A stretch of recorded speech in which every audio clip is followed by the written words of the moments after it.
You want the truth, the whole truth, and nothing but the truth about sports in the state of Michigan? You can't handle the truth! Well, we're giving you the Michigan Sports Truth, the show that provides research and statistics about all the Detroit and Michigan sports teams, whether fans like it or not, and detects, exposes, and reveals actual and hidden facts and truth that the mainstream media doesn't want you to know. No junk, no entertainment, no homerism, no coddling, no pop culture, no opinions, no shilling, and no fluff. Head over to our website at michigansportstruth.weebly.com, follow us on Twitter, Periscope, and Instagram at Michigan_Truth, and like and share our verified Facebook page, the Michigan Sports Truth Podcast. Also listen to us on Spreaker, SoundCloud, iHeartRadio, Apple Podcasts via iTunes, Google Play on its podcast mobile app, and Spotify. The Michigan Sports Truth Podcast does not represent or defame any of the teams it covers. It only detects, exposes, and reveals honest, actual, and hidden truth, facts, and statistics about them. And welcome to episode 332 of the Michigan Sports Truth Podcast in audio form. I'm Taylor Phillips along with Buck Gino and Ed Smith. Follow me on Twitter at DT2Phillips, on Instagram as well. Buck Gino on Twitter at BuckGino3rd, and Ed Smith on Twitter and Instagram at EdSmith313. Lots to talk about, but we're going to start with a special report. We interrupt this broadcast to bring you this special report. Our top story, the NCAA has cleared Michigan State University 2 days prior to this podcast of all of its sexual probes, including Larry Nassar, Michigan State football, and Michigan State men's basketball, including Travis Walton. So despite Tom Izzo and Mark D'Antonio enabling then President Louanna K. Simon's lack of accountability for all that transpired in the past, Tom Izzo and Mark D'Antonio will not be punished, and all the NCAA could do is just investigate the whole thing, and they decided to let Tom Izzo and Mark D'Antonio off the hook. Ed, we'll start with your analogy on this one, and Buck Gino, you'll follow up on it. Well, hearing this news and hearing this outcome come about as it did, I'll say it was about a couple of things. One, it really did not surprise me because on the heels of the decision that we just saw transpire with Ohio State, granted that was more internally than not, but still, the gist of it is that it seems like almost nothing of note in terms of baseball programs rarely if ever comes at a true cost of violation first. As opposed to affecting teams in basketball. I mean, for instance, taking consideration of how bad the Woods and then that situation arise when you get Penn State at Michigan State, and now afterwards at Ohio State. It seems more often than not, with the exception, of course, of Baylor, but all the other teams I just mentioned, they got off relatively scot-free. Yeah, even Penn State themselves, they got hit with sanctions and all sorts of things. Even still, all of them were virtually, if not entirely, they were reversed. It's like they went all through that, all that revealing all of those stuff. What? And yet I can barely hear you. Buck, you're making noise, and it's probably masking Ed's audio. Ed, continue. I can't unmute your teeth. Yep. Okay. All right, can I be heard better? Hopefully, yep. Continue. Okay, but basically, long story short, is I consider this to be a low-level decision on behalf of whether it was Mark Emmert or anybody else that was in charge of the division. The whole entire NCAA, it's just another example of how much of a joke I think they are. And speaking of Ohio State, but this has come on the heels of what happened there. It just shows an all-around about way in terms of full circle how these days it's not so much about priority or moral value. It's just about how much of a profit can you make and how much money can you attain and save. That's what it all came down to me because of the fact that, and also some factors to take consideration back in the NCAA would deem as enough of an official way to say, okay, punish yourself. Well, we'll take that as acceptable compromise, meaning that Luana Simon, she's gone now. Or Collins, the athletic director, he's gone now. So I guess the higher ups of the NCAA thought this was okay. They did notice themselves. They did not incriminate themselves any further based upon what we had seen. So, okay, you'll get a pass this time. It's what the best I caught from it. But I do find it interesting. Buck has made up points before in previous episodes about there are differences and specifics between what happened in Michigan State and what happened at Penn State in terms of the football programs. And that I agree. All these alleged incidents and moments and things that occurred under D'Antonio's tenure with all these players, these were things that didn't necessarily happen on campus or affected people in a way that happened on campus, whereas Penn State, criminal acts were committed on innocent people, innocent minors on campus, literally. But here we have a situation here, and Larry Nassar, this is where it gets even more infuriating, because it not only dismisses the probes against not just football program, not just the basketball program, but Larry Nassar as well. And that's insane when you consider the fact that not only did Larry Nassar commit these horrible crimes, committed these atrocious acts, but the fact that he did them, and most, if not all of them, was on, if memory serves me correct, was on campus. So how can you excuse that? But, and again, it just shows how much BS the NCAA really is. And like I said at the beginning, like I mentioned, it began with, it was not a surprise, but it is definitely, as I close with, is a damn sure disappointment. Okay, Buck, if you can unmute yourself, give us a little more analogy and analysis on that, on what transpired and what Ed pointed out. Yeah, I don't want to belabor the point. It wasn't surprising. It's disappointing. I think the main thing to really focus on here is not D'Antonio or Israel, but the university itself. Because, there's things that tie them into other things that were going on as far as Derek Walton, as far as the guys, Corley, King, and the third name escapes me here, but the three guys that were kicked off the team for their activities. What it boils down to is that the NCAA picks and chooses what they want to enforce and what they don't. And in this case, they chose not to enforce any other sanctions against the university, simply because the university's already gone ahead and done as much as they can. When you're talking about the football program, they've done as much as they can. They've kicked the guys off the team. So there's really nothing else to be had there. For the basketball team, those things are a little bit tougher to swallow, but those also happened so far back that the adequate punishment really wouldn't be something that should affect any of the student athletes that are currently at the school. Under the eye of Tom Izzo, you're gonna hurt guys that had nothing to do with it, and the NCAA chose not to go that route. And again, it's surprising. Or it's not surprising. It's relatively disappointing. As far as the Larry Nassar stuff, that's the most mind-boggling situation of all, because actually there's many, many things that happened, both under USA Gymnastics and Michigan State's watch, and all the main players are gone. Ncaa Simon gone, Kathy Clay just gone, the dean gone. All these people have been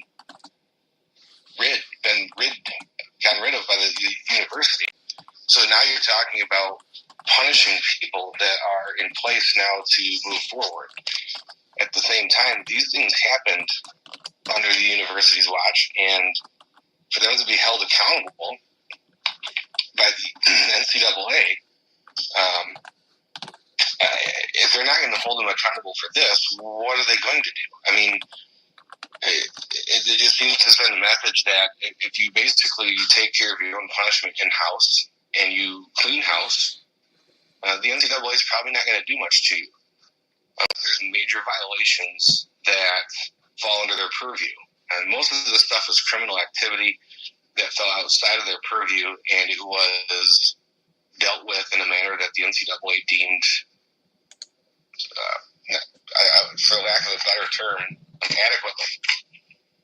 So I just don't know what else there is to say other than the NCAA has chosen to selectively enforce its bylaws yet again, which they choose to do on pretty much a case-by-case basis. And I think that for Michigan State to move on from this, there's not much else to really do to the university itself, because all the people that were involved are either going to be gone or they're already out the door. So, I mean, the NCAA can bring in punishment, but it won't be against the basketball program. It won't be against the football program. And the gymnastics program, which really is probably where the focus should have been, has really kind of gotten away with internal discipline. So it's not something that I agree with, but at the same time, the NCAA, this is kind of out of their league, so to speak, because they're not there to. They're supposed to oversee. They're not a body that is supposed to go in and be the authoritative figure. People kind of misconstrue that, because the NCAA has all these bylaws, has all these rules, yet they're so in depth. And I mean, if you've read some of these things, or if you've got your hands on some of these things, it would take you multiple days just to read through them. And I think the NCAA looked at it and said, we could do something, but at the same time, it'd be so time-consuming. Michigan State could then counter and say that they've taken care of the matter in-house. The NCAA just kind of backed away from this one. And I think that other schools that have the same things going on when it comes to misconduct and things that happen within programs, it's really sending the message that you need to take care of it yourself. And if you can't take care of it yourself, then the NCAA will. And the NCAA deemed that Michigan State did what they were supposed to do, or at least what they were able to do in their scope. And the NCAA then said, well, that's fine. There's really nothing else that we're going to do here. So at this point, there's not much else to say other than Michigan State is now, I don't want to say past that episode or past that part, but the NCAA just doesn't see fit to punish them even further, when really all of the punishment has been already decided by the university itself. Yeah, and all that being said, it's all over with. Like it or not, the NCAA just made all their decisions final. Nothing else we can do.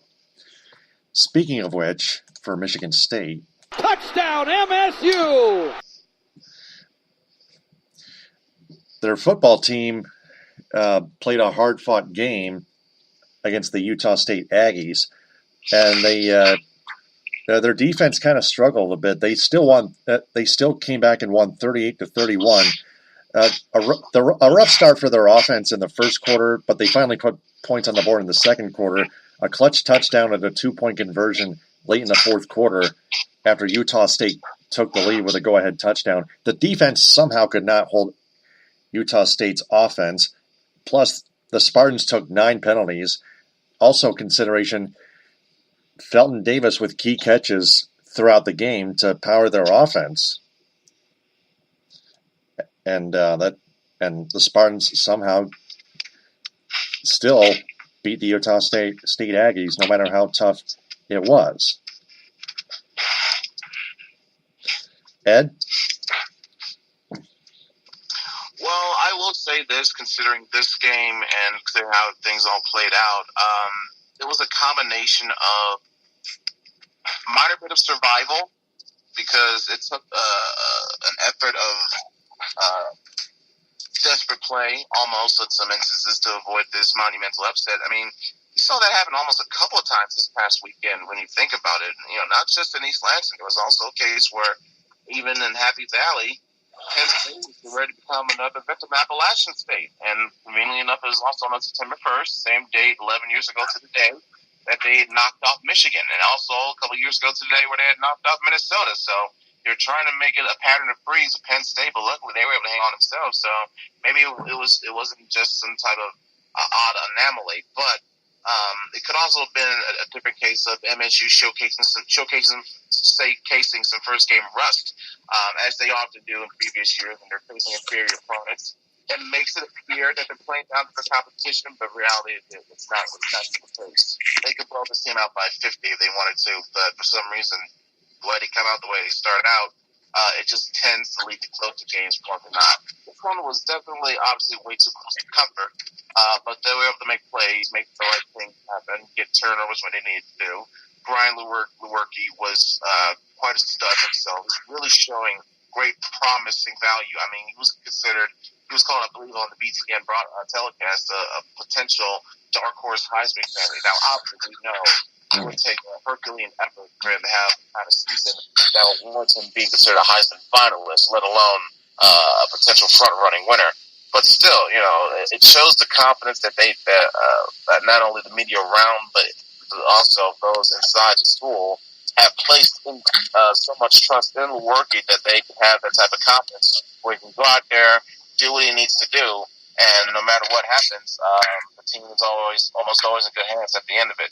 So there's that on the positive end, but also on the more negative standpoint, with a performance like that you just had against a team like Utah State, who really was not all that good last year, was very inefficient in multiple offensive areas, that they came out here and did a number on you defensively, as well as, in many instances, wear you out over the course of the game.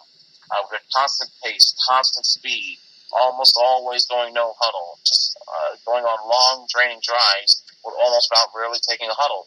You know, while you're not letting the defense catch its breath, and you're still forced them to exert energy at the same time with the choice of play calling and how they went about. Knowing that is now on tape, it does leave open a potential door for future opponents to not only study, but to go over proper things and make some few wrinkles in their playbooks, come up with a possible chance. Hey, this could be, if not one of, if not their biggest Achilles heel. So why not try to implement this method, this strategy to exploit it? And that is potential danger out there. But that you can almost say that about any other team that opens the season. But still, it was quite concerning to see a team that is well experienced, well coached, play down to inferior competition. But again, it always happens in the first game opens for Michigan, no matter who the opponent. Buck, any analysis from you on Utah State and Michigan State? Yeah, I think I hit all the points that should have been hit. The one thing I will continue as far as the team that Ed carried in is the defense was not good. And to play a team that is probably not going to be the best, most assuredly not going to be the best team that they face all year, and to have that kind of performance, it's a little bit concerning if you're looking at Michigan State as a contender. But the other thing is, it's the first game that it's very hard to take stock, and I think we kind of lose that with what college football has become. You're playing a lot of games that teams don't want to play. Michigan State scheduled Utah State a long time ago, but these are games that really don't matter in the whole scheme of their ultimate goal. So let's say they lose to Utah State. Does that mean that they still can't win the Big Ten? Does that mean they still can't get to the CFP? Surely it would weaken their case, but that is not to say that they couldn't recover from it. I will say that the offense looks very good. You're playing a team that was not very good at defense last year, didn't get much better this year. And when you're talking about a team like Michigan State that has Big Ten Conference Championship aspirations, that has CFP aspirations, that's not the rate we want to start the season. but at the same time, it's a win. And when you're talking about the coaching staff for Michigan State, this is something that they can use to motivate their players for later games. These are the type of games that, even though they really, as a fan, are fun to watch, for the teams that play in them, like Michigan State, these are valuable experiences that they can draw upon as the season goes on, because they can now look at that and say, boy, maybe we didn't prepare as much as we should have, or maybe we didn't play as hard as we should have. There's a lot of things that you could want out of a first game. There wasn't a whole lot there defensively for Michigan State that they can take away. They got some turnovers, as I mentioned, but the defense really had a hard time getting off the field. And we'll talk about that theme throughout our review of the week one games. You got to get off the field on defense, and I'll say it goes down every level. No matter if you're talking about high school, college, or pro, if you're not getting off the field on third down, teams are going to stick around. They may not beat you, but you're going to make it a lot harder on yourself. And Michigan State just could not get off the field. They let Utah State have the ball for much longer than they probably should have, and that's what happens. They were down in the fourth quarter with 5 minutes to go by 1 point. With 2.5 minutes to go.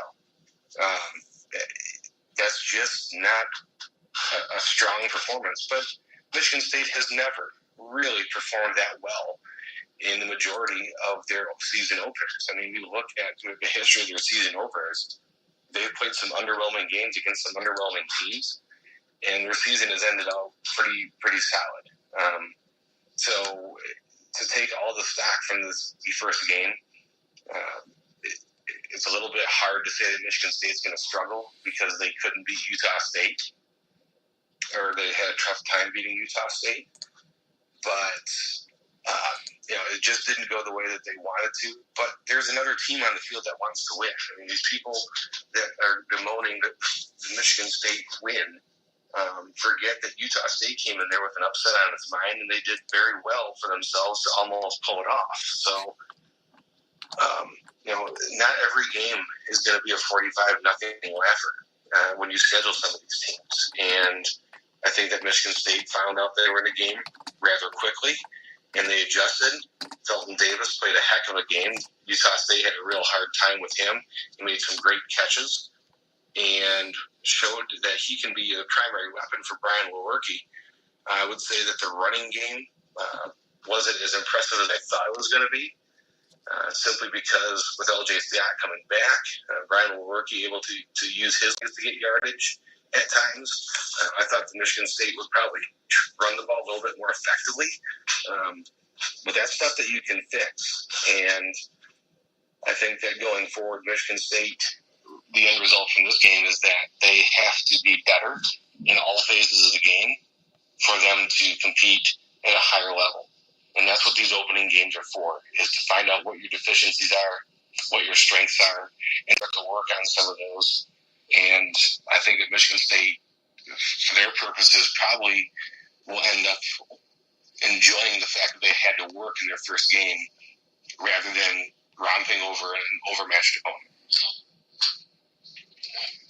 And the Michigan State Spartans are going to have to make those improvements prior to their game southwest of the border at Arizona State with the Sun Devils at 10:45 on ESPN on Saturday.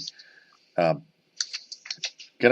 be an easier game, except it's on the road. But being on the road, it's, the Spartans are road warriors, of course. But Buck, we'll start with you on this one. Got any analysis on MSU and Arizona State? I watched Arizona State playing their opener against UTSA, and you're again talking about a team that's from a lower conference that they expect to win. They had a home game in Tempe. One thing I was really surprised with was the fact that their defense really shut down UTSA's attack. The offense was not the problem last year in Tempe. It was the defense, and they played pretty well. that's the one takeaway I had from Arizona State, is that their defense is probably a little bit better than what people thought it was going to be. And if you're Michigan State, now you look at, okay, we knew that they were going to be prolific offensively, but now we're going to really have to work against a defense that's probably better than the one we faced last week in Utah State. So the biggest adjustments and the biggest progressions in football are traditionally made between week 1 and week 2. Because when you have week 1 games, you know what you have to work on, and you know what is lacking or what you can lean on, and you can build from there. Football seasons are a work in progress. It's not very many teams that can just show up on week 1 and say, yep, this is going to be our team, and this is what we're going to do all year. They're going to have to do some work. I think it's going to be more of a challenge for them than people originally anticipated when the schedule came out, being as Arizona State fired its coach last year and brought on Herm Edwards as their new head coach. I think Michigan State should be able to win the game, but I think it'll be tougher than what people anticipated. The one thing I will say about Arizona State is that up front, they were very physical on both sides of the ball, and that's something that Michigan State is going to have to contend with. I don't think Utah State had the same effort or the same ability front seven that Arizona State does. So it'll be interesting to see how Michigan State attacks them. Defensively for Michigan State, they have some things to work out. Defensive backfield was very underwhelming, and they're going to have to improve their play. Arizona State does like to run that spread type of offense where they try to expose man-on-man matchups, and Michigan State's going to have to really work to get pressure on the quarterback and really control the line of scrimmage on defense if they're going to have a chance to beat Arizona State. I think they'll be able to do that, but looking at week 1 and seeing what's going to happen in week 2, we'll see exactly where the Michigan State Spartans are, I think, as a team in a much better light after next Saturday's game. All right. So, moving on to the Michigan Wolverines. Touchdown, Michigan! Well, we're going to have to follow what Braylon Edwards did with our analysis, except it was a close one. 24-17, they lose to the Notre Dame Fighting Irish in South Bend. They play the Irish for the first time in 4 years since Notre Dame blanked Michigan 31-0 in the same premise with Brady Hoke as Michigan's head coach. Michigan fell behind 14-0 this year with Jim Harbaugh and 21-3 until Ambry Thomas returned a kickoff 99 yards to the house. But seriously, not much offense with Shea Patterson or Dylan McCaffrey under center. The offensive line especially needs more work, a lot more work. At least the defense kept U of M in the game after that bad start, but the lost fumble by Patterson with 46 seconds left ended the game. And on that play, there was no offensive line pocket protection. The Irish defense was good enough to seal it. They took advantage of Michigan's poor Swiss cheese offensive line. Ed, we'll start with you again. Yeah, there are choice words that I have that perfectly describe the atrocity that I witnessed last night. Here are a few for a nice sample. Embarrassing is one. Disgusting is another. Revolting will be another term I would use. Horrendous. Those are the thoughts, and those are the phrases, the terms, synonyms that are racing through my mind and have been racing through my mind the past 24 hours after witnessing one of the most just completely, laughably bad, pitiful excuses, performances of a football game, from a football team I've ever seen in my life. Okay, and this is coming from a guy who has watched Lions games for well over 20 years of his young life. Okay, so it was frustrating, aggravating, annoying, inconsiderate, just a pest all around, because the same issues that we saw last year that plagued this team just kept reoccurring over and over and over again, like it was Groundhog Day on repeat, just non-stop maddening things that made you wonder what in the heck is going on. Now, on top of that, you still also had careless mistakes things that seeing this team perform in the past would never do. Aside from the targeting penalties, they're going to happen no matter what. But still, penalties to extend drives that lead to touchdowns? Really? Are you serious? Are you that lacking of discipline or lacking of effort that you, like, for instance, when Notre Dame was up 14-3, there was a chance to cut it, after getting the third down stop, force a field goal. It's still a two-possession game, but no! Defensive penalty extends the drive, and then, of course, they go on to score the touchdown. Those are the things they're talking about that make this game almost unwinnable before it even begins. Now, granted, I will say that the defense performed much better in the second half. The first half, they were atrocious. And the offense, they were terrible the entire game, specifically that offensive line. We kept hearing all this buzz from inside Ann Arbor about, the offensive line's going to be much better. You see what's going to happen. We didn't see much development, did we? We saw more of the same crap, just in a different year. Ruiz, I don't know what he was directing to lead. His first head wasn't proper protection. I felt like Karan Hickman was making more of those runs happen on his own, more so than his own line was working for him, and ditto for Chris Evans. Other than that, the running game was completely stagnant, which of course could not alleviate or take pressure off of whoever was in QB for the game. As for Patterson, I will say, thank God he's not Jacob Horn again, or John Horn, whatever the heck you want to call his name. It's irrelevant to me because he was terrible and he's gone now, but still, he's got some things to work on to catch up upon as well. I hope Harbaugh does not go into the mindset of, just because he's a QB, a talented QB, and he's under my team, that means he's going to play under my system. No. Brady Hoke tried that with Denard Robinson. It worked out disastrously. You cannot have that repeating itself here. So if you're Harbaugh, you got to look at this guy, take him for what he is. Excuse me for a second. Buck, follow-up, please. Yeah, I mean, boy, it was a tough watch. Ed made a lot of good points. As far as it being an embarrassment, all the time that Michigan has said that they're going to improve, that they're going to do this, that they're going to do that. Their offensive line has been much maligned the last 2 years. And it really wasn't that great back when Harbaugh came, but he was able to use guys like Graham Glasgow, who's now a Detroit Lion, to anchor that line. He doesn't have that luxury now. There's not a guy on that offensive line that looks NFL worthy right now. And when you're talking about new quarterbacks, offensive game plans, all of these things that people want to bellyache about and talk about, how Michigan didn't do anything in the offseason, they didn't really improve. It all goes down to the offensive line. If you can't block the plays that are called, I don't care who you have running them, and I don't care who you have on the field positions, it's not going to matter. And Shea Patterson didn't play his best game. He made a couple of decisions that weren't great. The interception that he had with pressure in his face probably wasn't the best decision, but it was also, at the same time, he was facing pressure almost on a nonstop basis.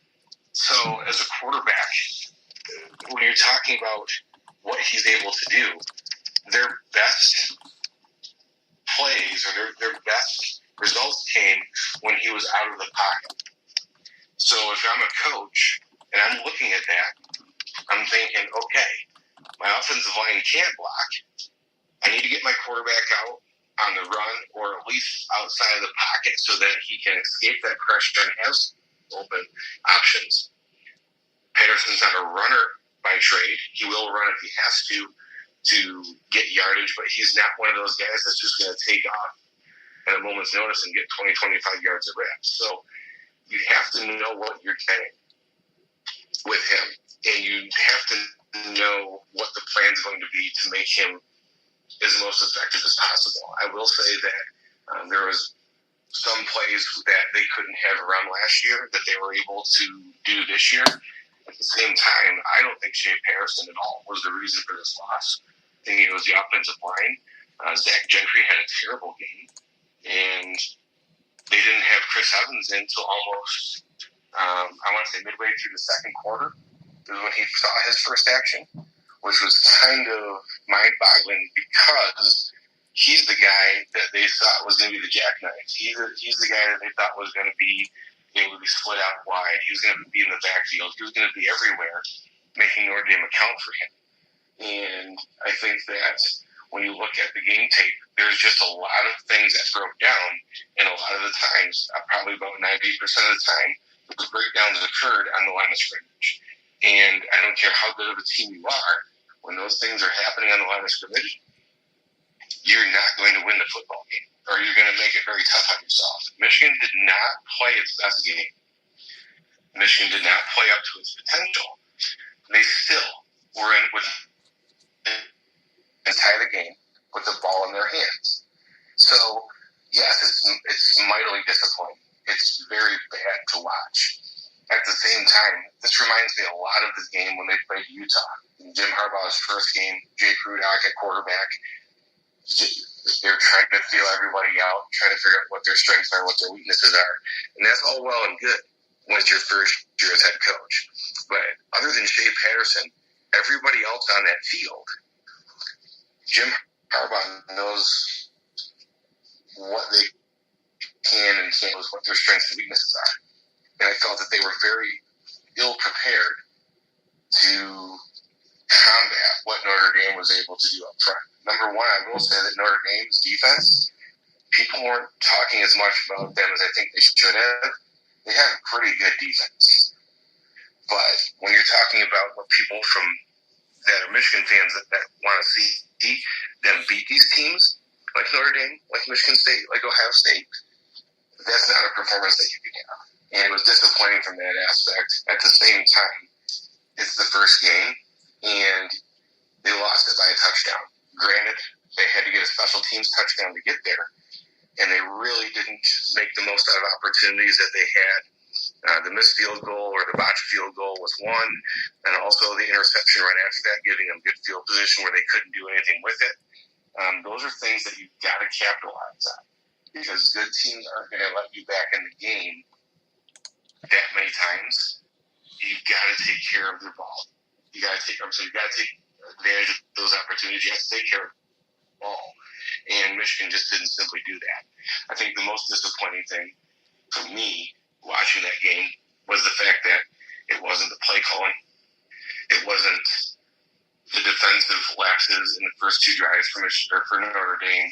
It was the fact that they simply are repeating the same problems that they had last year. And even though the main players are the same, nothing has improved. And that's where you have to really start and look at the coaching staff, because there's only so much that the kids can do. They might not be that good. They might not be that talented. Whatever the case may be, the coach's job is to put them in the best position to win. And I just don't think that happened yesterday. And that's where it gets a little bit more upsetting than all the other performances combined, is this defense was not put in position to be as effective as it was, or as it should have been in the second half. They showed some signs of life, but again, Notre Dame's playing with a lead. They don't have the pressure that they feel they need to score a whole lot more points to win this game. So they're going to play a little bit more conservatively. So the defense, of course, is going to be a little bit more dominant because Notre Dame isn't taking those chances downfield like they were earlier. And I think that for Michigan, they're going to head into week 2 against Western. They're going to play a team that got knocked up for 55 points against Syracuse. We'll talk about that later. Offensively, they're going to have a lot of room for improvement. Defensively, I think that they didn't make as many plays as they should have. But at the same time, you look at their second half performance and you say, okay, that's something we can build on. For the offense, there's just not a lot you can build on with that, because really we're not able to move the football into the latter stages of the game when Notre Dame was being a little less aggressive and they were being a little bit more cautious as to make sure that nobody's getting behind the defense, nobody is in position to make a big play. Dylan McCaffrey came in and ran the offense relatively effectively. Jay Patterson leaving with cramps before he was able to finally come back. there's just a lot of little things that add up to the fact that they lost. It wasn't one play. It wasn't one thing. It was a bunch of little things, and I think that's probably where the most frustration comes from, because this is the type of thing that you can't just fix. You either do it or you don't. And right now, Michigan didn't do enough to win, and they didn't win. And if they're going to be playing teams like Michigan State and Ohio State and trying to be competitive with them, those are mistakes. Those are things that can't happen. And I think that for Michigan to get past this, it's not about playing in week 2.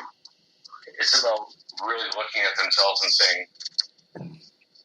is this the team? Is this the way that we want to play? Is this how we're going to define our season? Are we going to play that way the rest of the season? Because if they continue to play with a lack of discipline, they continue to play with a handicap that is the offensive line, it's not going to get better. And, the teams aren't getting worse. I mean, Maryland beat Texas, who was thought to be better. Maryland beat them. And you got other teams in their division that are going to be, are going to be a little bit competitive. Plus, they have to play Nebraska with Scott Frost as the head coach, who's going to bring in a whole new system. So they're playing a schedule that does not allow them to have like these. And if you want to be able to compete at the highest level, you either have to A, rise up and elevate your game, or B, you're going to be looking at the long end of the scoreboard in a lot of games. Yeah. And Michigan is going to be – yep, go ahead, Ed.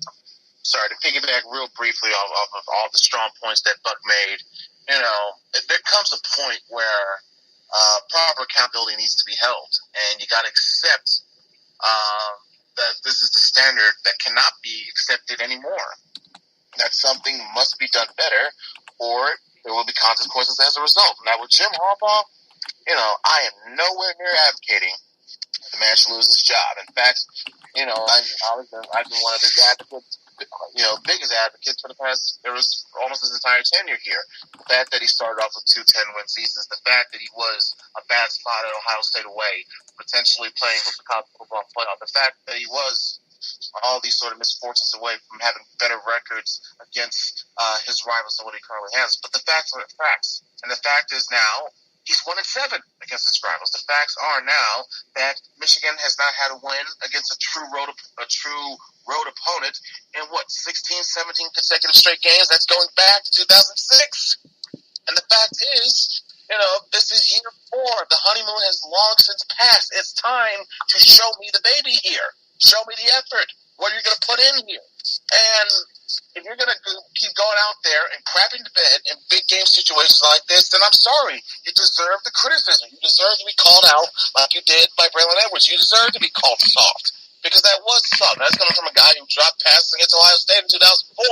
So, but still, even that being said, this was just, it's just heat off the Lions, which is saying something, but still. But now, looking at the schedule, this was a game that you had to win if you had any shot of starting out 6-0. That's already down the drain. And now when you meet up against Wisconsin, that's not going to be easy going, even though it's at home. And then you got followed up at at Michigan State. Then face Penn State again, still got Nebraska to deal with. Indiana almost always gives you a heart attack every year. And then you finish it off at the shoe in Columbus. This was not a schedule to where if you had aspirations of the football playoff, you really prefer not to have lost your first game. If you're going to lose any game, I would rather I get it, lose as early as possible to avoid losing late. But losing a game like this, I don't know. It's going to boost Notre Dame's claims for sure if it came down to the situation of you over them, because they beat you head-to-head. Still, this was bad. And now I'm sure they're going to look at it more optimistically. They're going to look at the whole poll of D'Antonio and say, our goals are still ahead of us. We can still win the Big Ten championship, but still, the perception that you have, the label that's on you, it was supposed to be washed away little by little, starting with this game, and it's still there, rank and funky as ever. So if you're not going to improve upon this and change upon this now, when is it? Yeah, I mean, I'll add to that too. this is not a game that is going to make or break their season per se. Like you said, all the goals are in front of them. But had they lost the game in a different fashion, let's say J. Patterson came out with lights out, and they end up losing a tough ball game because something happened. That's a lot easier to stomach and say, we played well, but we lost. You can have those games, and those are more excusable than the way that they lost on Saturday. And if you want to get rid of the perception that you're not a big game team, that you're soft on the road and better at home, this was the game to prove that. And they did exactly the opposite. They proved what was already held as the belief that Michigan couldn't win on the road against a good team, that they were not ready for big games, and that they, for all of their machinations and all of the things that they've done over the last 4 years, have finally gotten better. And none of those things occurred on Saturday. So they have a lot longer road to hoe than I think a lot of people from Michigan standpoint thought they were going to have. And it's disappointing, but at the same time, it's one game. And the problem becomes, how do you fix the things that happened in that game? Because you're going to have the same, if not more, pressure against you now playing Michigan State or Ohio State than you did before, because people saw how you play against Notre Dame. They have 5 weeks to figure it out before they play Wisconsin. And not to discount any of the teams they have upcoming on schedule, but those are games that Michigan should win. Michigan had a chance to win on Saturday. It was not a guaranteed victory by any stretch of the imagination, but the way that they played left no doubt. And if they want to beat Wisconsin, if they want to beat Ohio State, if they want to beat Michigan State, Penn State, all of those teams that I'm mentioning that they have struggled to beat in the last 3 years and farther back, you got to play better than you did on Saturday. And it remains to be seen if they will. But a lot of the issues that cropped up last year and that had cropped up even the year before, they didn't get fixed. They didn't get better. And while I understand not going into panic mode and saying that everything is lost, I think that you really have to be concerned with the fact that coming into this game, Michigan knew what it had to do. It knew exactly what its identity had to be. And Notre Dame took that away relatively quickly. And that was the most disheartening point, was that everybody thought that Michigan's defense would be dominant, that Notre Dame would have a hard time moving the ball, and the offense was going to have to be good enough to win. Neither of those two things happened. And then, yeah, you look at it, they still had the ball in their hand with 2 minutes to go, with a chance, albeit how small it was, to win the game. So if you're Jim Harbaugh, I say, hey, we played like crap, and we had a chance to at least tie or win the game.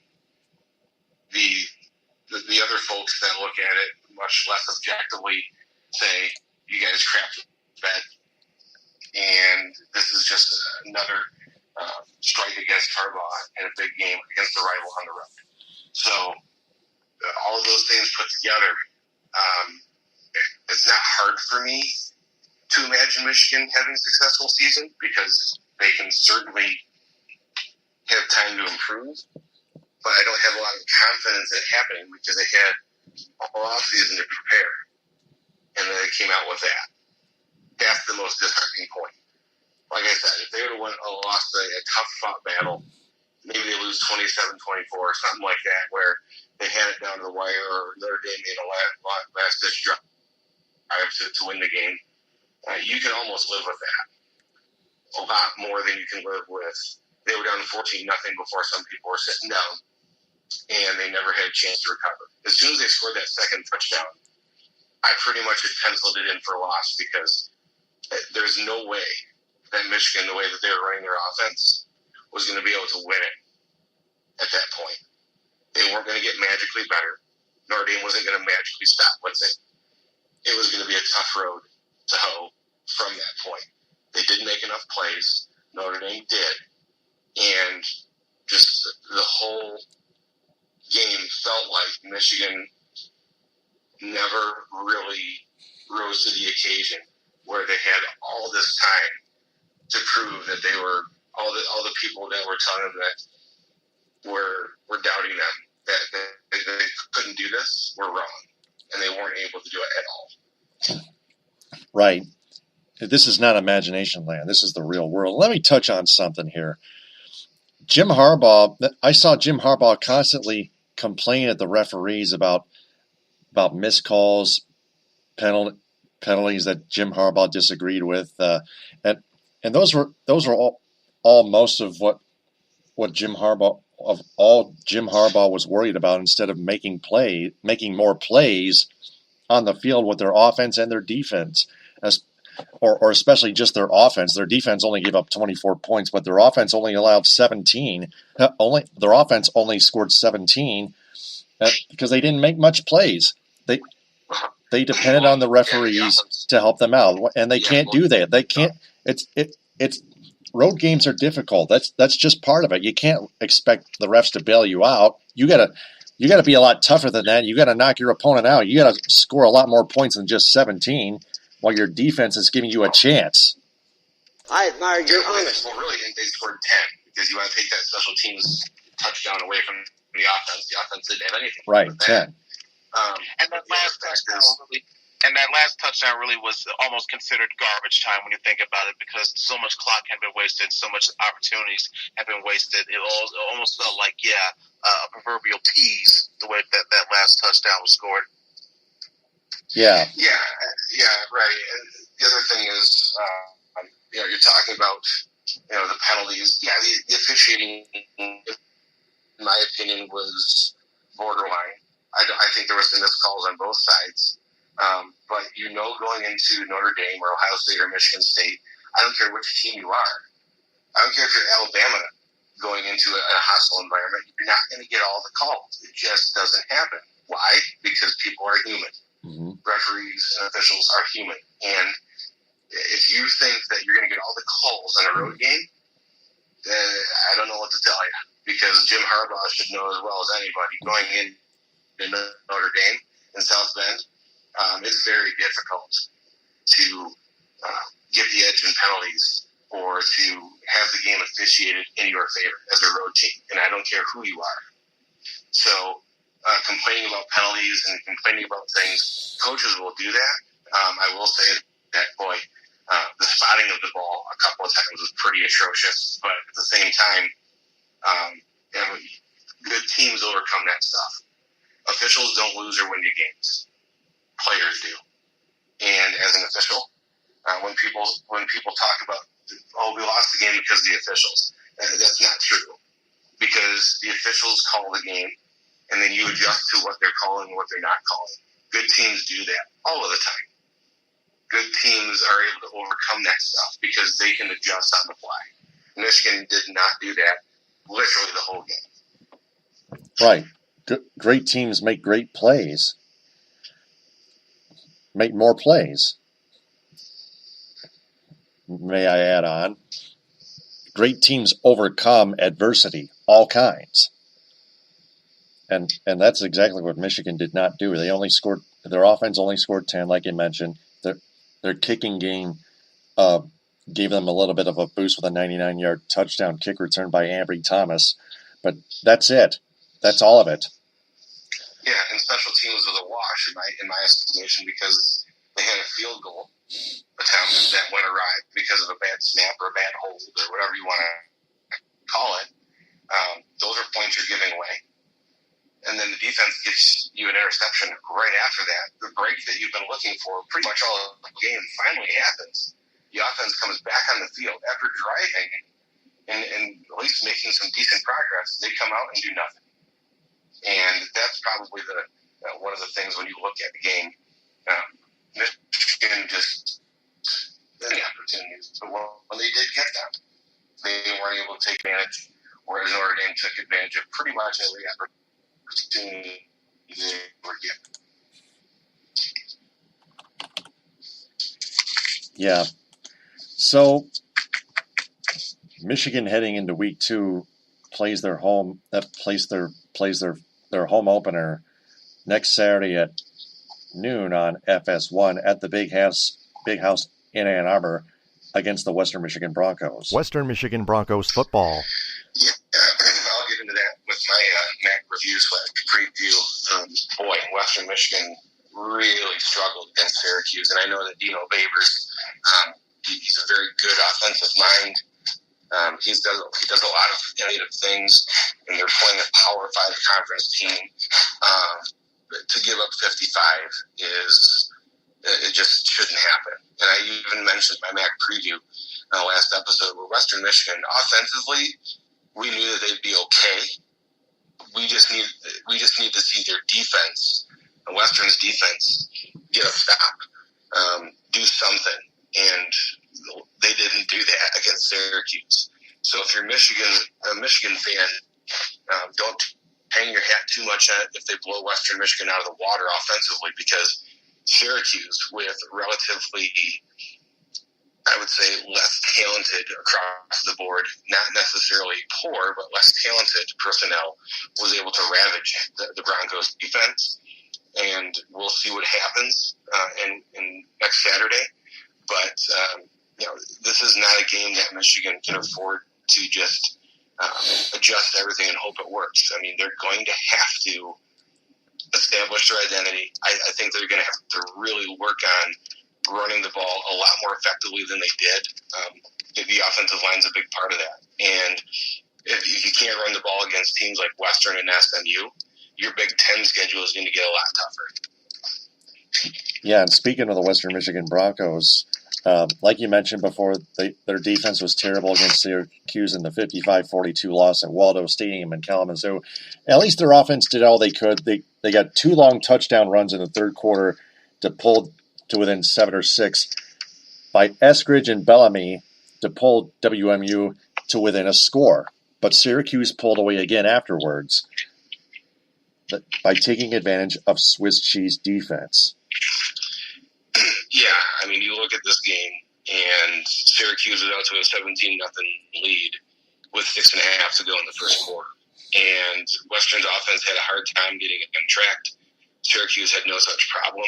And anytime you start out with 17, 14-0, it makes your job a lot harder, simply because your offensive game plan has to be altered. Your defense isn't getting stops.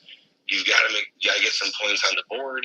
That lends itself to not only high risk but high reward situations. And even though Western's offense got a little bit on track in the second half, it was not nearly enough because the defense for Western was just porous, and they had a hard time getting off the field. Back to my earlier point, get off the field. If you're a defense, you have to get third down stops. You have to be able to get your offense the ball as many times as possible.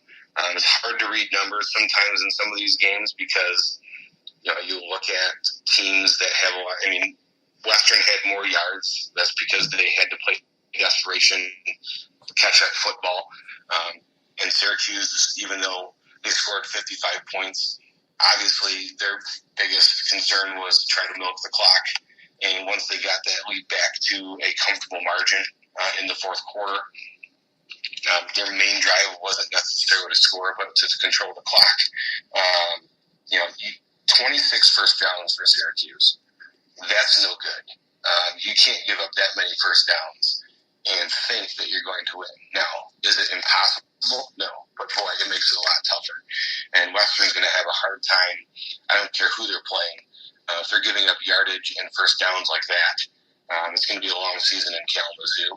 And I think that for Western, when they're looking at this game with Michigan, their main focus is going to be get better on defense. The offense was adequate. They did have a couple of turnovers, but they were able to get one back, so they were only -1 in that category. But boy, 55 points, 17 before the game was 8 minutes old. That's really tough to come back from. Yeah. How about Central Michigan Chippewas football? Man, the Chippewas had a first half battle. They got an interception that turned out to be almost a pick six, but their offense miserably failed on that possession and had to settle for a field goal, and it proved costly in a 20-14 score as CMU then fell behind 21-20 at halftime, and the second half their offense disappeared. Plus, they committed 2 dumb targeting penalties on, and which both players are out for the first half of their next game at Kelly Short Stadium in Mount Pleasant against the Kansas Jayhawks Saturday at 3 on the ESPN app. Central Michigan offense did absolutely nothing in the second half. They couldn't even score a single point. Their defense didn't quite hold them enough to a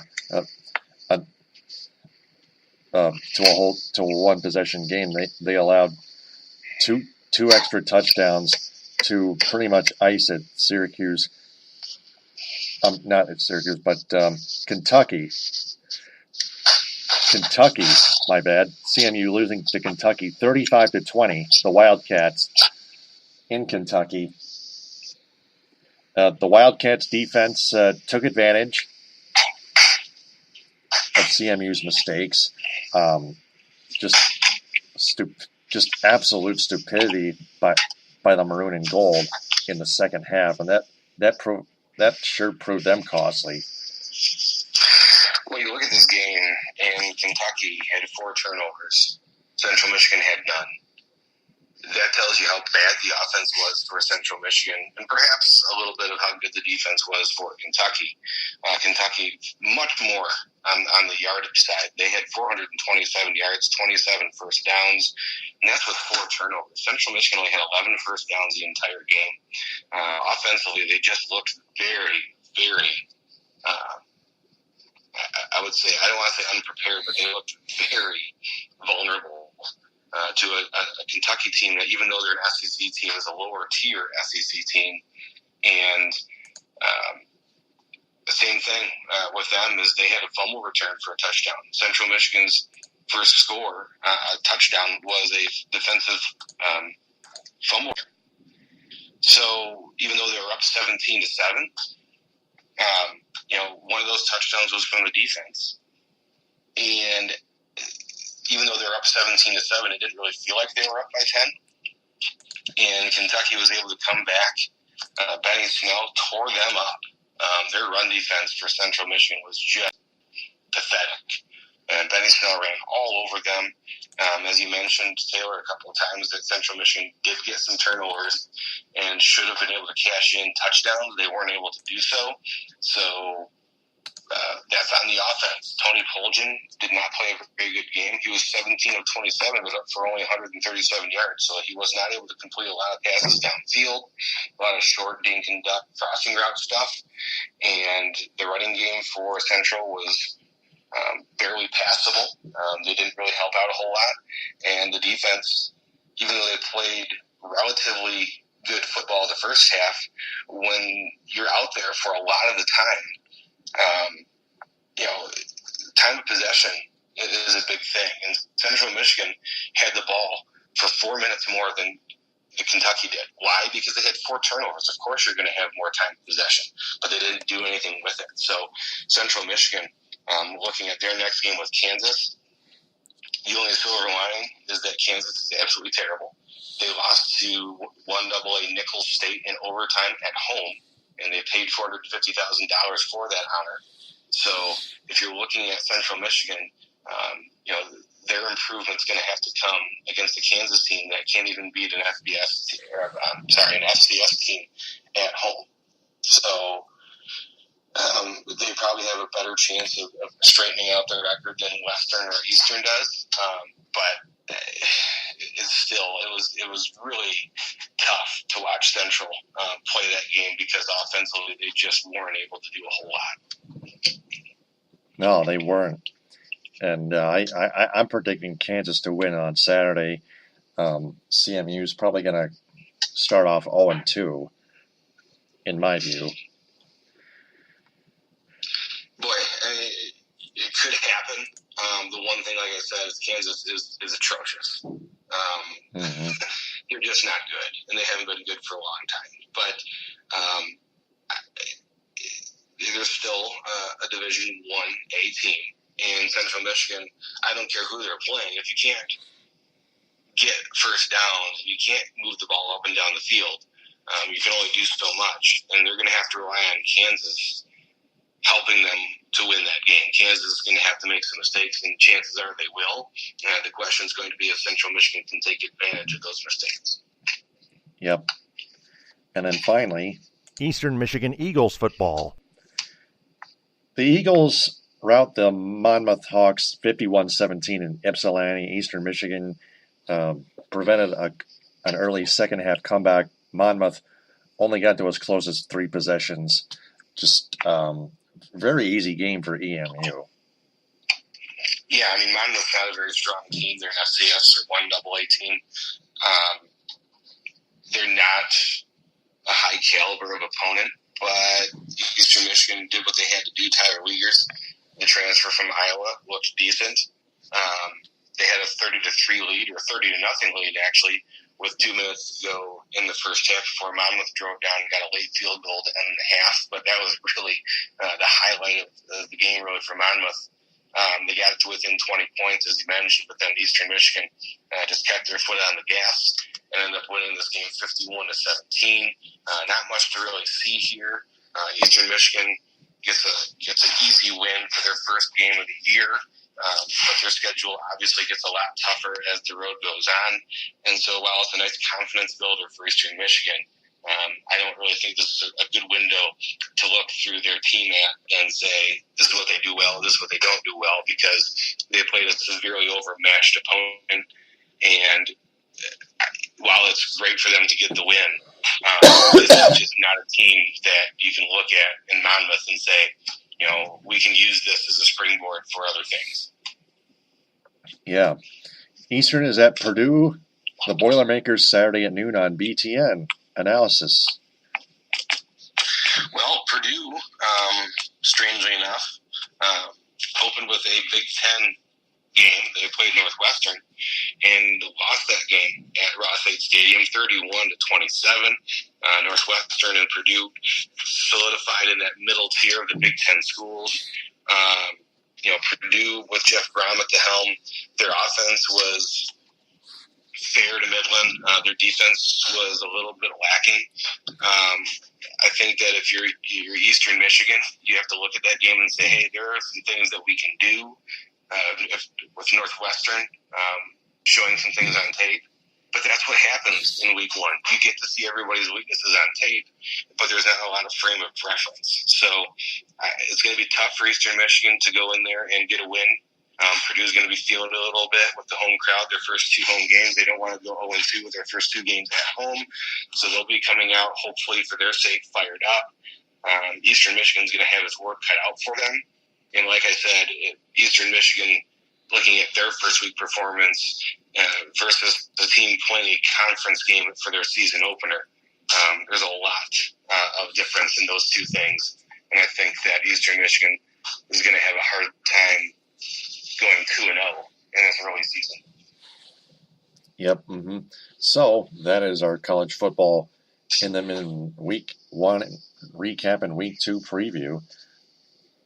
So we transition to pro football and the Lions here. Touchdown, Detroit Lions! They wrap up their preseason with a 35-17 loss at home to the Cleveland Browns at Ford Field. Just an embarrassing game to the factory of sadness, if you will. Even in a preseason game, it's still embarrassing to lose to the Cleveland Browns, for goodness sakes. The Lions didn't get much going, and the Browns led 28-3 at halftime, and that's got to be embarrassing. Well, I mean, Cleveland's improved. I mean, they didn't win a game last year, but obviously getting Baker Mayfield, getting some other players in place, and trying to revamp on the fly, just as most teams in the NFL do. It's still embarrassing to lose the way that the Lions did, just simply because, number one, it's a home game. number two, even though it's the fourth preseason game, those are guys that are playing for jobs. You don't have Matt Stafford out there. You don't have Theo Riddick out there. You don't have guys out there that are competing for jobs in the starting lineup. You have guys that are fighting to be on the roster.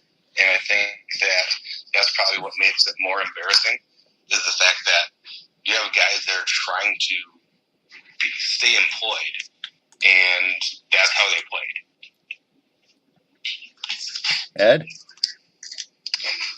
Yeah, it was just really, even if you want to say, hey, we didn't have our starters, there's no excuse.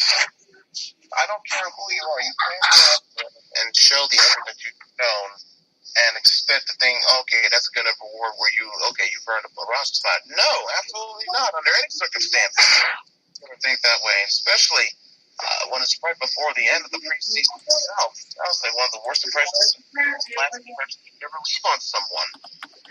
Just lack of control, of sustainability, of all of that. Even when Matt Castle was trying to make something happen, even that led to trouble. So it was just not a very, very good night, period. And it was in many ways a microcosm of what this whole preseason has been. Could this mean that this is an omen for what's to come, that this team is going to struggle all year? We shall see, and we'll get to that more coming up shortly with the preseason. But it was just an awful time. And here's some background noise here. The whole entire preseason. Yep. Mm-hmm. So, yeah, right between then and the season, they did something like this. Pencils down, everyone. It's time to find out what's your grade. The Lions traded offensive tackle Corey Robinson to the Carolina Panthers for conditional 2020 7th-round draft pick. Buck, we'll start with you again. What's your grade on the Corey Robinson trade? I'm going to give it a B. You're getting rid of an asset for something, whereas had they waited, they would have probably cut him, which means that they would have got nothing for him. So you get something for nothing, and in my book, that's always a good thing. It's not surprising that he was traded. I just don't think he had a spot on this roster. And for the Lions, this is something that they needed to be able to do, which was find a trade partner. Carolina obviously saw something in Corey Robinson that made them want to make a move, albeit it was for very little. So even though it's a pretty minor transaction, when you can get something for nothing, that's always a good move. So I'm going to give it a B. Ed? Yeah, same boat here. Not really enthusiastic, but understand the purpose and meaning of this move that had to be done here. Robinson really he was in a crowded space, and rather than go through all the hassle and the stress of cutting him and trying how that factors into your salary and all that sort of thing, just find an expendable asset for him, and you can get something in return. So that's what they did. They were able to pull the trigger, and you did what you had to do, and it's not terrible by any of the stretch. So I would give him a relatively okay grade, and then I think a low B was sustained. All right. So that's our What's Your Grade segment. So for our audience, if they have a grade for that event, post that in the comment bank in this episode, and please don't go out of line. So it's time to preview those 2018 Detroit Lions. They don't play until Monday night on ESPN against the butt-fumbled New York Jets. Monday night on ESPN at 8:30. They're at the 49ers on Sunday, September 16th at 4:05 on Fox. They're home against the Patriots on NBC Sunday Night Football on the 23rd at 8:20. Then on the 30th on Sunday at 1, they're at the Dallas Cowboys at AT&T Stadium in Arlington. Their first NFC opponent will be on October 7th at Ford Field at 1 on Fox against the Green Bay Packers, Aaron Rodgers. Week 6 will be their bye week. The Lions at the Dolphins Sunday, October 21st at 1 on Fox. They're home against the Seahawks on Sunday, October 28th at 1 on Fox against Richard Sherman and company.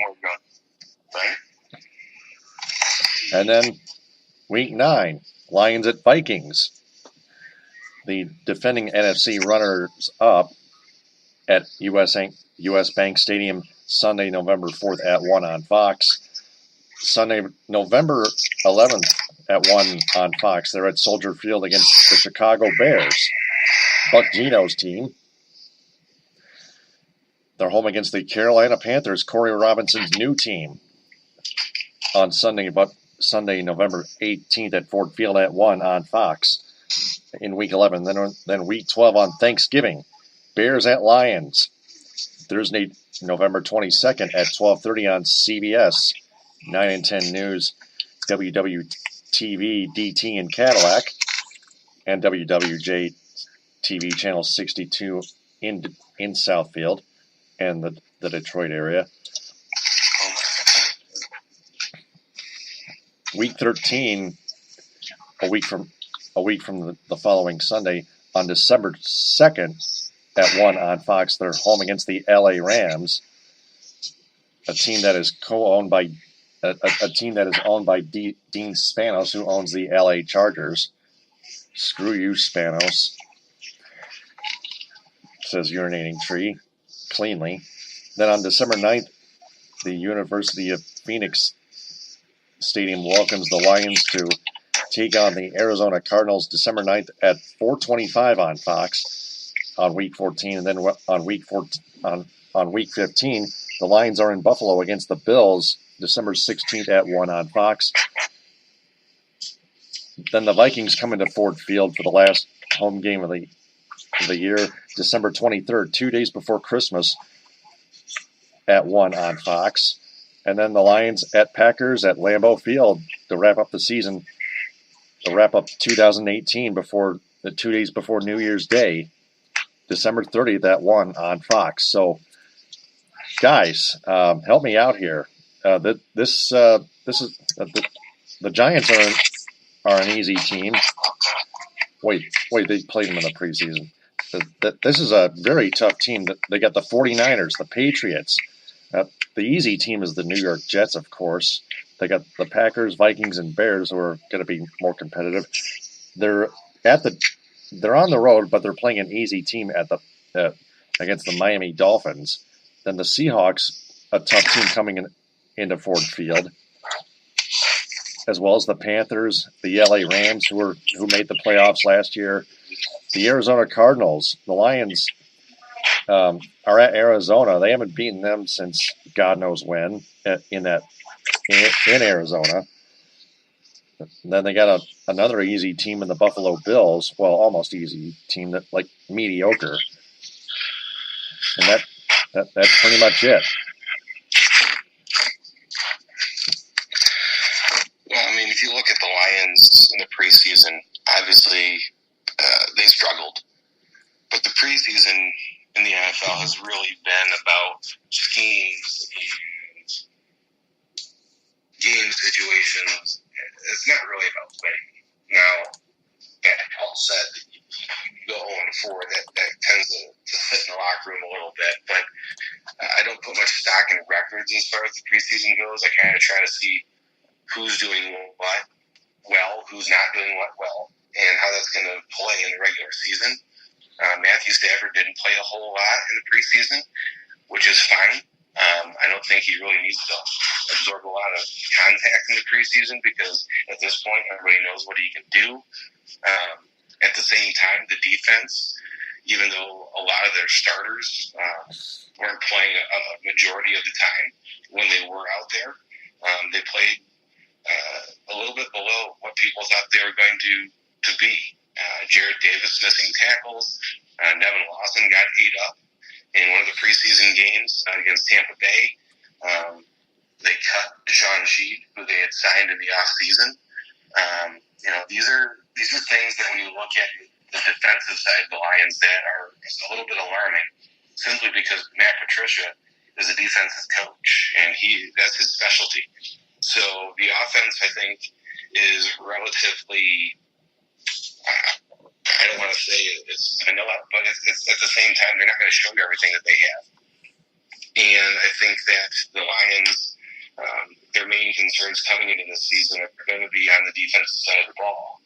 And they're going to have to really fix some things if they want to be competitive, because when they're playing teams like Tampa Bay's, and they were getting shredded by Tampa Bay's 2s and 3s, and they had starters on the field. So that's a little bit concerning, because Tampa Bay is not really looked at as a contender. Losing to the Browns the way they did, even though you're talking about guys that are backups that are playing, the Browns are playing their backups too, which means that you're not facing great opposition, and you're still getting marched all over. So, defensively, I just think the Lions are really underwhelming in the preseason. Offensively, I thought that they did some good things, but at the same time, the backup quarterbacks, I was relatively shocked to see that Jake Rudock was cut and then subsequently signed to the practice squad. I thought that he should have been the backup over Matt Castle, but Matt Castle, having that familiarity with Matt Patricia, the Patriots connection, ended up winning the job. Winning be a very loose term. I don't think that Matt Castle is the better quarterback. I don't think that he gives you the better chance to win if Matthew Stafford goes down. But I've always said that if you're in the NFL and your starting quarterback goes down, you're already in a world of hurt. So regardless of who they keep as the backup, if Matt Stafford's hurt, this Lions team is going to be in for a rough sled. But I think that everything else kind of went according to Hoyle. There wasn't a whole lot of surprises for the Lions in their final 53-man roster other than Jake Rudock being cut. But just defensively, I just don't think that they really showed enough in the preseason that are going to scare some teams. And I know the whole aura surrounding Matt Patricia, that he's some sort of defensive wizard. It didn't show up in this preseason at all. And I think that would be a cause for alarm for people that are following the Lions, is that they didn't get a lot of consistent pass rush. Their defensive backfield, as a product of not getting a pass rush, got ravaged quite frequently. The run defense was very poor overall. It was a struggle for the Detroit Lions in this preseason. Some of that is because you're playing a new system. Some of that is because you're not playing all of your starters.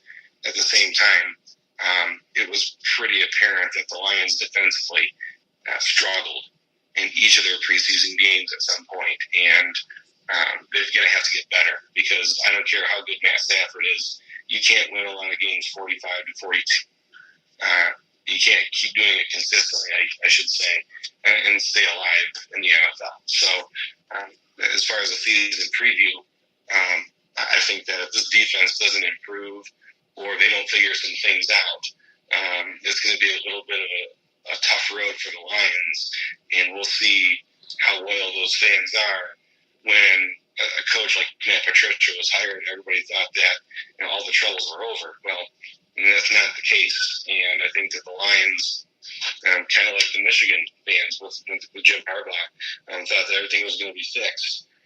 It's a process, and this may be a season that the Lions get worse before they get better, and that's going to be a tough thing to take for people that expected Matt Patricia to come in and do great things. Yeah, good comparison between Matt Patricia and the Lions and Jim Harbaugh and the Michigan Wolverines. Plus, their 53-man roster said they got LeGarrette Blount at running back to boost the running game. That's pretty much all I can think of. Their defense, Zay Johnson in his franchise tag year, better bring his A game. Stuff like that. Ed. Go ahead. Sorry to jump in, but the one thing I will say is that with the way that the roster is constructed, I think that Detroit's probably going to be rummaging around the waiver wire for some defensive line help. They didn't get a lot of production up front, and they didn't keep a lot of guys because of that. So they're going to have to fill some holes there via the waiver wire and free agency. Some of those opportunities might present themselves, but if you're digging for guys up front when it comes roster cut time, that's not a great thing to be doing, because you're now relying on guys who could make their teams and hoping they get better. So sometimes it's a system fit. Other times it's a talent thing when guys get cut. But you're digging yourself a little bit of a hole, because the defensive line for Detroit was a point of concern even before the preseason started. And those things really showed through in the preseason games. And now they're going to be relying on guys who couldn't make other teams to make their team better. All right, Ed, your turn. Well, in terms of many different eras and tenures that we have seen throughout the history of the Detroit Lions franchise organization, here we are now at a new head coach. This time the Matt Patricia era officially begins. This was also significant for the fact that this was essentially Bob Quinn's guy that he wanted to get. Last year, it was entering his first season. He was still serving a little bit at the behest of Martha Ford, in terms of keeping around Jim Caldwell, even though they had gotten rid of Martin Mayhew, even though they gotten rid of Tom Luan. Still, they wanted to keep around Caldwell, at least give him one more try. And then, of course, when that eventually and inevitably blew up in their faces, they were almost forced into a spot where they had to go with someone new. And Bob Quinn, I'm sure this was his chance for him to seize upon that, and thus he got his guy, Matt Patricia. So nothing, all their history between Patricia and Quinn and whatnot, nothing else needs to be said in regards to that. In terms of what can we expect offense, from the roster, decent, I would say, defensive questions and offensive concerns to a degree. Defensive questions in terms of who in the heck is going to be their lead pass rusher when you have a Ziggy Ansah, who is franchise tag, but has been very inconsistent with his health. Anthony Zetto, who he's good, but he just hasn't had that chance to properly explode all over the field and affect so many areas of the line. Ashawn Robinson, you want to see him have a more of a breakout season. In addition to that, some of the linebackers you have, the only one that you have a good feeling about, or which should have a good feeling about, is Jared Davis, the middle linebacker, inside linebacker, number 40. And of course, you have Darius Slay, your star corner, arguably one of the best shutdown corners in the league. Well, at least that's the reputation that he wants himself to have. So, in order to have that label, he's going to have to perform even better this year than he did last year. He's really only that and Glover Quinn. That's your only two, in my opinion, adequate or above average, at the very least, corners that you have. Everyone else is just mediocre to dreadful. And that's the whole entire secondary I'm talking about here, not just not just some of the starters here. They really got to find a way to address that and their defensive line, the waiver wire, if it comes down to it. Now, in terms of offensive concerns, I'd say offensive concerns in terms of following the same patterns this year that we did last year, such as starting slow, being too conservative, getting in the holes far too early where we have no choice but to throw just to come back and make it a close game. I'm tired of seeing that. I want to see more games where we can have productive first quarters. We can score more touchdowns, finish drives, not set up for field goals. And that way, the pressure won't be on us to keep trying to fight from behind the whole entire way. So that way, when the fourth quarter arrives, will be a much more different pace, different speed, different everything to close out the game more effectively. And also, in terms of having, and some of those things include your offensive line being better in pass protection. Now, granted, I understand some of the injuries excuse, but you have more time here to really get well adjusted and to factor in how you're going to get these lineups out there. So I can't buy that excuse for a second year in a row. It's almost put up or shut up, essentially, especially with all the money and draft picks that Bob Quinn has put into rebuilding this offensive line. And then that leads exactly to my third point, which is the overall value protecting your guy, Matthew Stafford. Because let's be honest, this team, as we have seen for the past several years, they will go as far as he will go. If he's playing at his peak, or in some cases overachieving, they can be seen as potential playoff team.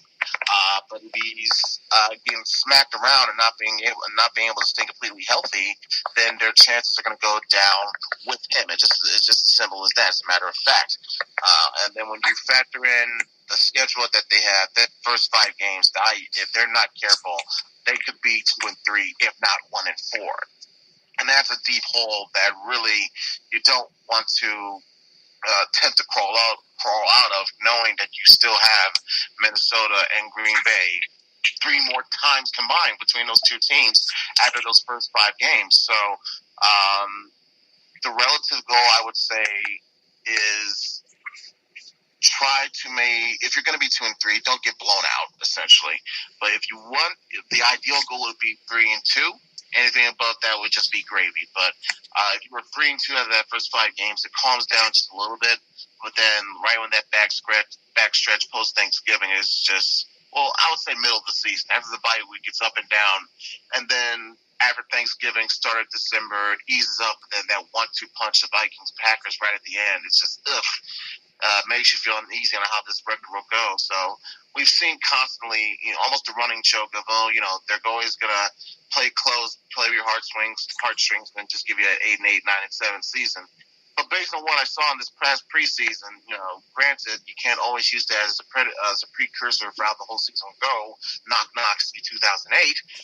Still, it's alarming. To me, I find it very alarming and concerning. And knowing that the teams that you have playing on your schedule, that's something, unless you have to show a drastic improvement over a short period of time, it's not going to make me feel confident how your season will go. So based upon that, I got to say, it won't be a complete disaster of the first year, but it won't be a completely successful one either. So I got them as the middle of the road, 8-8, 9-7. I'm leaning towards more towards 8-8. That's my recommendation on it, because that schedule is just not an ideal schedule that you want to have in terms of trying to make the playoffs for your first season if you're Matt Patricia. So I expect some stubbles out of the gate, some adjustments, some growing pains as of a sort, and I just see them ending up with either an 8-8, 9-7 record, but leaning more partially to 8-8. My prediction's 8-8 as well. Buck, how about yours? I'm going to go with 7-9. That first part of the schedule. Oh God! None of those teams are division opponents. And when you look at their division, Minnesota's defense didn't get any worse. Green Bay's defense didn't get any worse. And Chicago's defense got much, much better. As people saw with the trade for Khalil Mack. They have 6 games against some pretty good defenses in their own division. And as Ed mentioned, that first slate of games, if they start with 1-4 and 2-3, it's not a guarantee that they'll be able to hold water in that division. And that's going to make it tough to get to 500. So not only do these first games mean a lot for the Lions because they have a new coach coming in and all the other things that come along with that, but none of those games are in their division, which means that once they finally enter division play, they're going to have their work cut out for them. Now, I'm not saying that they're going to lose to all those teams all the time, but their division is not weak. The Packers, the Vikings, and the Bears all made significant improvements to their teams in the offseason and even as late as yesterday. I think that when you look at the division, those games you can't take any of those games for granted. And with the first 5 games being against the caliber of opponents that they have, it's a mixed bag. And if they start out bad, there's no guarantee that it's going to get better. And it's going to be tough. And I think the schedule is going to be very tough on the Lions. The defensive problems that they had in the preseason don't make me very confident that they can fix those in a short time. And you see it all the time in the NFL. If you start bad, it doesn't end well. It's very tough to dig out from those holes. Where conversely, if you start good, you're starting to play with some house money, and you can probably limp in most times to the playoffs. So the Lions have proven that theory a couple of times to be inaccurate because obviously they've had great starts and somehow missed the playoffs in recent vintage. But I just see the schedule, and when I look at it and look at the teams they're playing, and you never know with injuries on both sides, what the teams are playing in the Lions, what things might come and what things lay in the future. But I just don't see this team improving to the point where they're able to get above 500. I think that the fact that the division improves around them, whereas the Lions themselves didn't add the caliber of players that the other teams have, it's going to make it tough. And that's why I'm sticking with 7 and 9, because I would be very surprised if the Lions were able to compete and have a winning record in the division. Right. Good. Excellent points, Buck. Yeah, 7 and 9 is more of a fit for me. So. Well, if all else fails, just save up, do what you can, and just throw a buttload of money Le'Veon Bell next offseason. See how that happens for you.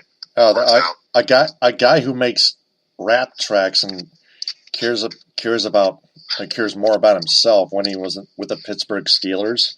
Sure. Yeah, but he is also one of the best damn running backs in the league. So you live with what you get here. Buck, what do you think? It's true, but I think that if they had that money, they probably would have made more of a play for a player this offseason. The cap room is going to be pretty tenuous in the next couple of years because you have Stafford on the books. You have guys like Golden Tate that you're going to probably want to bring back. There is a hard cap in the NFL. I mean, that's no mystery. And if you want to sign a player like Le'Veon Bell, that means subtracting from what you already have. And that's going to be a real difficult task. So I don't know if the Lions have the ability, salary cap-wise, to make that work. As evidenced by the fact that I think it's kind of comical that people wanted them to trade for Khalil Mack because Khalil Mack is going to suck up a lot of cap space, as evidenced by the contract that the Chicago Bears signed into. The difference between the Chicago Bears and the Detroit Lions is the Chicago Bears have a quarterback who's making money on a rookie contract, whereas the Lions have Matthew Stafford, and he is not making rookie money. So that's a big difference when you're talking about what they're able to do in bringing in other players. Now, the Patriot way has always been bring in older free agents for 1-year contracts and build upon that. I don't know if they're going to be able to do something like that because the positions they need to help at aren't typically those positions that you fill with those type of players, but it remains to be seen. We'll see what happens. It also can be dictated by what they do in this season because Le'Veon Bell, everybody would love to have him in the Lions uniform, but if they're struggling and they don't have the cap space to bring him on, and instead they have other needs that they have to attend to, it's going to make it real tough for them to get Le'Veon Bell, where he could go someplace else and maybe not have success, but he certainly can get paid. Yeah, imagine Le'Veon Bell and LeGarrette Blount in the backfield on offense. How lethal of a combination would that be? Or a combination of Le'Veon and Kerryon Johnson. Yeah, I think that's another good point too. I mean, Kerryon Johnson, he's their second-round pick, and he was probably their best offensive player in the preseason. I don't know if there's anybody else you could point to offensively. Brandon Powell, who I'm happy to say got a roster spot. Yeah, because of that kick return in Tampa Bay. Yikes. Yeah. It'll be interesting. Week because, 3. All these people, they fall in love with this Le'Veon Bell. You just got a guy from Auburn who should be able to at least, if not be your starting running back this year, should be able to come in and provide more than enough in a backup role. Whereas if you're going to spend all that money on Le'Veon Bell, that means you got nobody else in that backfield behind him, probably. So it'll be interesting to see. But this is just going to be a tough year for the Lions in my view because the division got better, and the teams that they're playing early on. Those are all teams that are looking to prove something. The Cowboys are looking to prove something after last year. The 49ers are looking to prove something after they went out and spent a bunch of money. The Jets are looking to prove themselves because they picked up Sam Darnold. I don't think that's going to be enough. I think the Lions will probably win that game. But some of these other teams, and they've got the Patriots on the schedule. These are games that, they're not going to be easy. No game is easy in the NFL.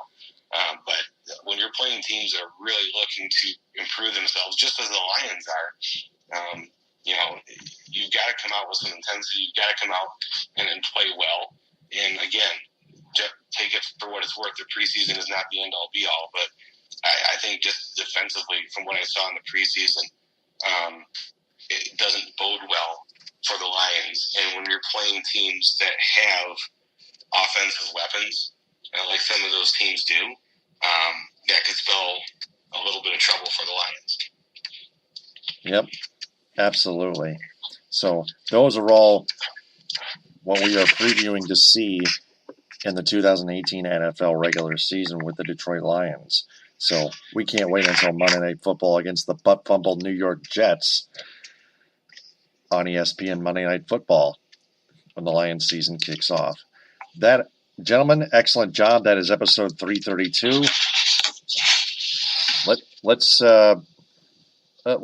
try to probably push this to like Monday or Tuesday night because of Monday Night Football. Does that sound good? I would say Tuesday night, since it'll give us a full 24 hours to fully recap and digest the Lions game. Yeah, absolutely. Tuesday night it is. We'll try to figure out a time, and I'll set a reminder on Facebook Messenger. So that's it. Get some rest, gentlemen. We'll talk to you a week from Tuesday. No problem. Take care. Yep. So before we sign off, we want to remind everyone, that's episode 332, by the way. Before we sign off, I want to remind everyone to share this episode and our entire podcast on social media and have their friends share that as well, because we want to tell them that the Michigan Sports Truth podcast is searching for a wider online audience that is fans of sports, so please spread the word about the Michigan Sports Truth podcast on Spreaker, SoundCloud, iHeartRadio, Apple Podcasts via iTunes, Google Play on its podcast app, and Spotify. Its verified Facebook page, the Michigan Sports Truth podcast. Its Twitter, Periscope, and Instagram accounts at Michigan_Truth. I'm Taylor Phillips. Follow me on Twitter at DT2Phillips and Instagram as well. Bug Gino on Twitter at BuckGino3rd, and Ed Smith on Twitter and Instagram at EdSmith313. We'll talk to you next week on episode 333 on a week from Tuesday night. Thanks very much for listening, downloading, and sharing. Stay smart, everyone. TTFN. Ta-ta for now. The Michigan Sports Truth podcast does not represent or defame any of the teams it covers. It only detects, exposes, and reveals honest, actual, and hidden truth, facts, and statistics about them. Mission complete.